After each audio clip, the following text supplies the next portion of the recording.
So when it comes to the Reincarnated Princess, I have really been enjoying this anime just based on the story. It's a very unique concept of somebody who was reincarnated into another world, and there were certain heights that they weren't able to achieve or reach in their previous life that they're now attempting to achieve.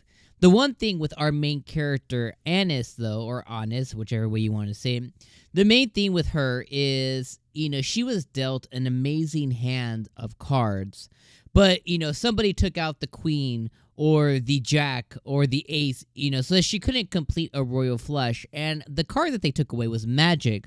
So she's spending her whole time to reach these now reachable heights, but she has more of a hill to climb because she doesn't have magic.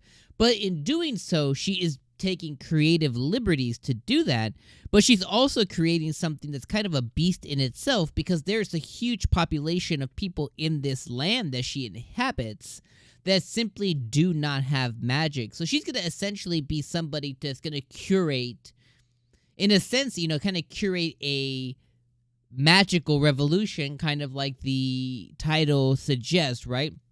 Industrial revolution, steam revolution, electricity. Like, she's basically introducing something that is inherently very, very special to a subset of people, to a group of people, but she's going to be able to spread that, throughout the land. And that's where, our character, Euphie, is going to come in, is kind of be able to help regulate and figure out how to you can't just, boom, here it is, because she's going to have people come and kill her and everything else, right? You can't just introduce something that's going to completely disrupt society to that level. You kind of have to take baby steps, introduce something really small, introduce something else really small, kind of really do baby steps with it. But ultimately, she's going to have a nation, a kingdom of people that are really going to, trust her.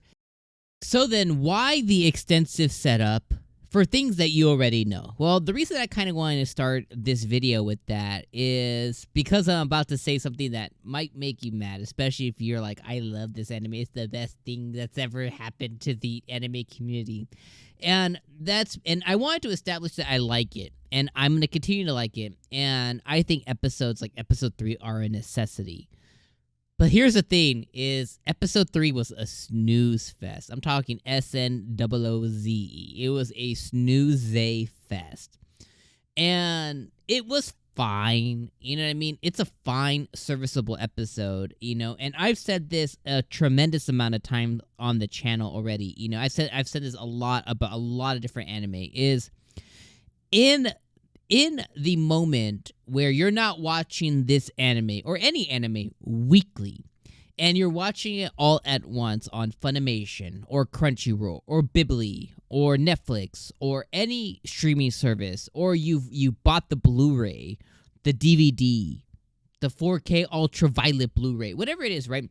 If you're watching the anime in its totality, which I mean, you're watching, you're binging each 12 episode, 13 episode anime is about, somewhere in the ballpark of 2.5 to maybe 4 hours. You know what I mean?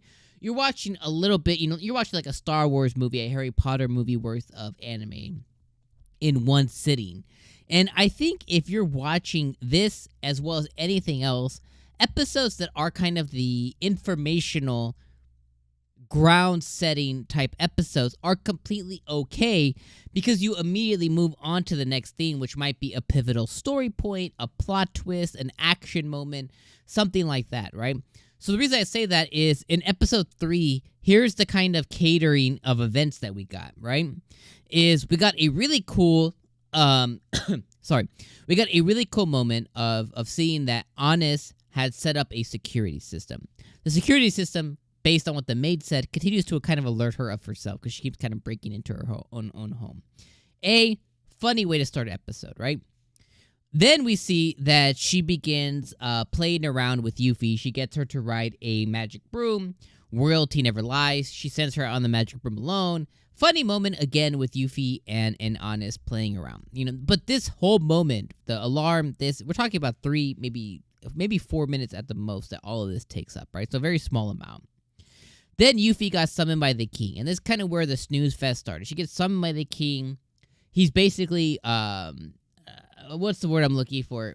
He's basically, I don't want to say interrogating, but questioning her. Kind of like, here's the events that happened. What do you think happened with the prince? His son. What? Kind of tell me what's going on there. She explains to Honest's dad, like, hey, the prince's followers are they think they're justifiably following him, right? And he's like, yeah, fools tend to be blind to things that they're surrounded by. Euphie shares a cool moment with her dad because it is a dad failure. He's like, being a father's hard. I vibed with that. Thought that was so cool. We see then Euphie have a really hard time with this, right? She's no longer a queen candidate. She's dealing with giving back the key to the royal library. She's having to say goodbye to the maids and the servants there.